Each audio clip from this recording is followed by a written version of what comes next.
Assalamualaikum warahmatullahi wabarakatuh. Oke, kembali lagi bersama saya Rinaldi dalam mata pelajaran sosiologi. Oke, setelah minggu lalu kita mempelajari materi tentang hakikat kelompok sosial, pada pertemuan hari ini kita akan membahas mengenai materi tentang karakteristik kelompok sosial dan faktor pembentuk kelompok sosial. Oke, sebelum memulai pembelajaran, alangkah baiknya kita berdoa terlebih dahulu. Berdoa dimulai.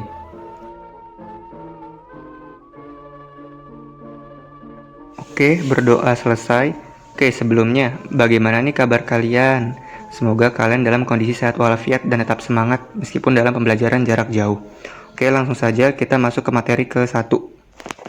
Oke, yang pertama itu adalah karakteristik kelompok sosial. Pada dasarnya, karakteristik kelompok sosial itu sendiri terbagi menjadi 5. Di antaranya itu adalah sebagai berikut. Silahkan diperhatikan dengan seksama ya. Karakteristik pertama itu adalah ada nilai dan norma yang mengatur tingkah laku anggota kelompok. Nah, contoh karakteristik pertama tuh kayak rukun Islam. Rukun Islam itu kan menjadi pedoman bagi anggota dalam kelompok Islam atau yang disebut Muslim. Dimana dalam rukun Islam tuh umat Islam tuh misalnya wajib syahadat, sholat, zakat, puasa, dan naik haji bila mampu. Nah, itu contoh dari salah satu karakteristik kelompok sosial itu adanya nilai dan norma yang mengatur tingkah laku anggota dalam kelompok itu sendiri. Seperti itu contohnya. Contoh lainnya misal di Mandua nih ada norma tidak boleh merokok, tidak boleh membuli. Jadi intinya nilai norma dalam kelompok itu adalah sesuatu yang dijadikan pedoman oleh anggota kelompok. Seperti itu. Next, karakteristik yang kedua itu adalah terdapat ciri yang membedakan dengan kelompok lain. Setiap kelompok tentu memiliki perbedaan satu sama lain. Misal dari perbedaan atribut, perbedaan fungsi, dan lain-lain. Contoh dalam video ini, ada kelompok ormas dan kelompok aparat nih sedang bersih tegang. Kelompok ormas misalnya sedang protes, sementara kelompok aparat punya fungsi misalnya untuk mengamankan jalannya sesuatu misalnya. Itu kan tercontoh dari perbedaan kelompok. Contoh lainnya misalnya antara kelompok FPI dan NU. Meskipun mereka sama-sama kelompok Islam, tapi mereka juga berbeda. Misal dari segi cara menyampaikan dakwahnya berbeda, strukturnya pun berbeda, atributnya berbeda. Nah, itu contoh bahwa karakteristik kelompok sosial yang kedua adalah setiap kelompok pasti punya perbedaan satu sama lain. Seperti itu contohnya. Lanjutnya adalah karakteristik kelompok sosial yang ketiga, yaitu terdapat struktur dan peran.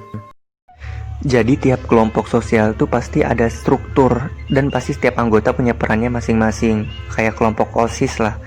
Dia kan ada strukturnya tuh, ada ketua, sekretaris, bendahara, yang pasti punya perannya masing-masing. Bendahara misalnya mengelola keuangan, ketua misalnya mengomandoi kelompok OSIS ini, sekretaris misalnya mencatat setiap kegiatan. Seperti itu. Contoh lainnya nih misalnya kayak dia di Wiata, setiap anggota pasti kan punya perannya masing-masing di kelas. Laki-laki misalnya bagian nanam-nanam, yang perempuan misalnya bagian ngebersihin di dalam kelasnya, piket, nyapu, intinya biar mempercantik kelas. Nah, itu contoh dari terdapatnya struktur dan peran dalam kelompok sosial, seperti itu.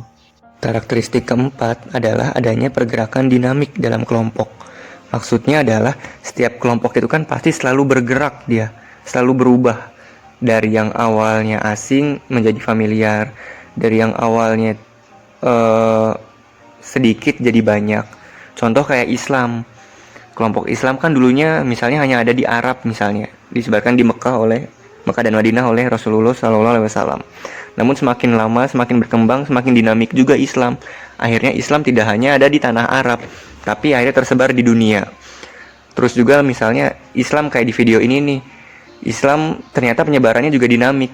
Dia nggak hanya mempelajari ilmu-ilmu yang sifatnya hablum minallah atau akhirat, tapi juga mempelajari atau menyebarkan Islam dengan cara melakukan penemuan-penemuan yang bermanfaat untuk dunia pada saat itu.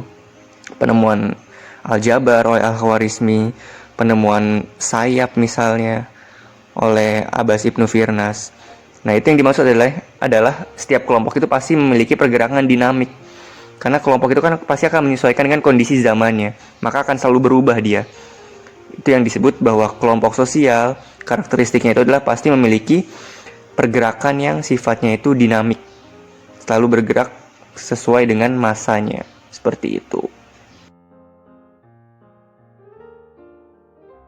Karakteristik kelima itu adalah adanya kesadaran sebagai anggota kelompok. Kesadaran yang dimaksud di sini adalah individu sebagai anggota kelompok itu harus merasa bahwa dia itu bagian dari kelompok itu. Contoh misal di kelompok keluarga nih, kalian sebagai anak merasa kalau kalian itu bagian dari keluarga tertentu misalnya. Maka sebelum berangkat sekolah kalian cium tangan kepada orang tua kalian karena kalian merasa kalian bagian dari anggota mereka.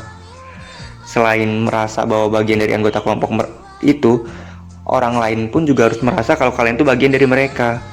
Contoh nih, anggota keluarga ketika kalian sakit, orang tua kalian akan merawat kalian karena orang tua kalian sadar kalau kalian itu juga bagian dari kelompok keluarga mereka, seperti itu. Oke, pembahasan mengenai karakteristik kelompok sosial sudah selesai. Semoga kalian bisa paham ya apa yang saya sampaikan. Tapi jangan kemana-mana dulu, masih ada satu pembahasan yang akan saya sampaikan, yaitu mengenai faktor pembentuk kelompok sosial. Jadi, tolong disimak kembali ya materi ini. Pada dasarnya, faktor pembentuk kelompok sosial itu ada dua. Di antaranya itu adalah adanya kesamaan geografis atau fisik, serta adanya kesamaan kepentingan. Oke, faktor pembentuk yang pertama itu adanya kesamaan fisik atau geografis. Jadi maksudnya kelompok itu terbentuk karena mereka punya ciri fisik yang sama atau tempat tinggal yang sama. Misal kayak suku Baduy di Banten, mereka membentuk suku Baduy karena mereka punya tempat tinggal yang sama, yaitu sama-sama di pedalaman Banten, maka terbentuklah suku Baduy tersebut. Sementara kalau dari segi kesamaan ciri fisik, itu kayak suku di Papua tuh, mereka kan membentuk kelompok suku di Papua karena mereka punya ciri-ciri yang sama dari segi warna kulit, rambut, dan sebagainya. Faktor pembentuk kelompok sosial yang terakhir itu adalah adanya kesamaan kepentingan. Maksud dari adanya kesamaan kepentingan itu adalah terkadang kelompok sosial terbentuk karena mereka punya kepentingan yang sama. Contoh misal kayak pas pemilu banyak partai politik bersatu berkoalisi karena mereka punya kepentingan yang sama. Contoh mereka ingin mendukung satu pemimpin seperti itu. Atau misal pada tahun 98 mahasiswa banyak yang berkumpul karena punya tujuan dan kepentingan yang sama, yaitu sama-sama ingin melengsarkan Presiden Soeharto pada saat itu.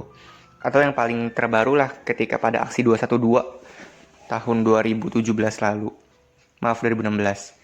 Itu kan banyak umat muslim yang berkumpul dari beberapa daerah ya, nggak dari Jawa aja. Karena mereka punya kepentingan yang sama pada saat itu, saat berkumpul di Monas.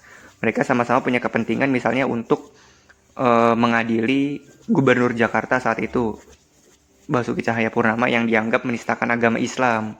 Seperti itu. Nah, ini yang dimaksud sebagai bahwa kelompok sosial itu terbentuk karena adanya kepentingan yang sama. Seperti itu contohnya. Oke, cukup sekian materi dari saya. Semoga kalian bisa memahami materi yang saya sampaikan hari ini. Kalau masih ada yang mau ditanyakan, silakan tuliskan pertanyaan kalian di kolom komentar. Atau kalau ada yang mau memberikan tanggapan ataupun contoh-contoh yang lain, silakan juga ditulis di kolom komentar. Oke, kurang lebihnya saya mohon maaf. Tetap jaga kesehatan dan patuhi protokol kesehatan. Wassalamualaikum warahmatullahi wabarakatuh.